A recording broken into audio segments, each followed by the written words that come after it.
Seiring dengan rencana penghapusan tenaga honorer pada 28 November 2023 mendatang, kini mencuat isu terkait pegawai pemerintah dengan perjanjian kerja part-time atau paruh waktu sebagai solusinya.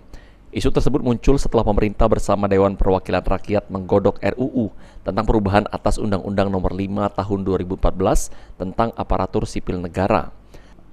Menanggapi hal tersebut pada Senin 10 Juli 2023, Kepala Badan Kepegawaian dan Pengembangan Sumber Daya Manusia BKPSDM Kota Palembang, Riza Palevi mengatakan, jika pemerintah Kota Palembang belum menerima surat maupun instruksi lebih lanjut dari pemerintah pusat. Selain itu, keberadaan tenaga honorer sendiri dianggap penting untuk membantu kinerja pemerintah dan sejauh ini daerah masih mampu membayar upah para honorer. Pemkot Palembang sendiri berharap agar tenaga honorer tidak dihapus, namun jika ada instruksi dari pusat akan tetap diikuti. Riza Palevi menambahkan sementara untuk isu pegawai pemerintah dengan perjanjian kerja part-time atau paruh waktu sebagai solusi penghapusan tenaga honorer, pihak Pemkot Palembang belum melakukan pengkajian lebih lanjut, mengingat setiap daerah memiliki pola masing-masing.